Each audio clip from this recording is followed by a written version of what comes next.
Early in his career, legendary filmmaker Satyajit Ray was known for his poetic humanism.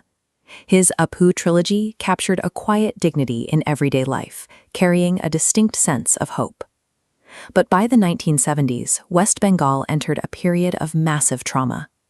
The state was overwhelmed by power shortages, intense political crackdowns, and the sudden and violent uprisings of the Naxalite movement. The economic fallout was immediate. Aggressive labor strikes became a daily reality. Fearing the hostile climate, major business houses boarded up factories and fled Calcutta, crippling the economy. As industrial output stalled, the struggle shifted from the factory floor to the individual's conscience. A dying economy forces impossible moral choices on the people caught inside it. Ray documented this decay in a departure from his earlier optimism. He produced 3 stark films over the course of the decade, known today as the Calcutta Trilogy. Through these films, Ray examined the paths available to educated youth surviving 1970s Calcutta, fleeing the system entirely, exploiting it from above, or selling their soul from below. Released in 1970, Pratidwandi, or The Adversary, follows Siddhartha, a young man forced to drop out of medical school. He wanders through a saturated and hopeless job market. He is surrounded by thousands in the same position. In a paralyzed market, his years of medical study offer no leverage.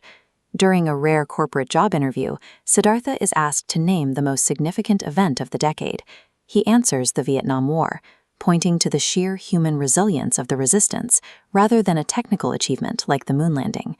The corporate board rejects him. They have no use for critical thinking. The system rewards predictable compliance. Siddhartha is caught in an ideological trap. His brother operates underground as a radical revolutionary, and his sister conforms to corporate expectations to secure a job. Siddhartha refuses both extremes. Because he will neither turn to violence nor abandon his principles, he has no place in Calcutta. The film ends with him accepting a menial job in a quiet, distant town. He survives through exile. Ray moved to the top of the social ladder in 1971 with Seemabaddha, or Company Limited. The protagonist, Shamalendu, is an ambitious executive climbing the ranks of a commercial firm. Shamalendu lives in a bubble of racecourses and elite cocktail parties, shielded from the violence on the streets. This pipeline shows his dilemma. A logistics failure, caused by company negligence, is blocking a massive shipment. To cover his tracks and save his promotion, Shamalendu masterminds a fake labor strike and bomb scare, pinning the delay on the workers. He wins the promotion. Ray shows that in this environment, corporate power depends on exploiting labor and sacrificing moral integrity. By 1976, India was under the authoritarian grip of the emergency. Ray responded with Jana Aranya, or The Middleman, his darkest work. We meet Somnath, a bright graduate. Because institutional corruption has rendered his university degree useless, he enters the gray market as a middleman for larger businesses. In this tier of society, survival relies on black money, hidden bribes, and illicit favors. Somnath is offered a contract that would finally grant him economic independence. But to seal the deal, the wealthy client makes a specific demand. Somnath must procure a sex worker for him. Somnath arranges the meeting.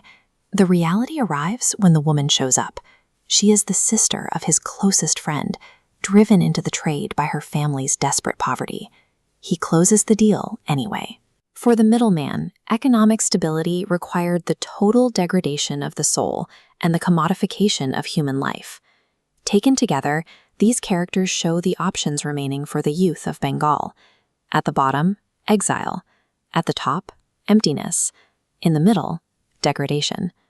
We often view 1970s Bengal through macroeconomic statistics, industrial flight, and unemployment numbers. The Calcutta Trilogy strips these figures away, revealing the intimate human cost. This decline spanned the entire socio-economic ladder. Everyone, from the medical dropout to the executive, was forced to sacrifice a piece of their humanity to stay afloat. Satyajit Ray's work leaves us with a stark historical warning. When a society's institutions break down, human integrity isn't simply tested, it is actively punished.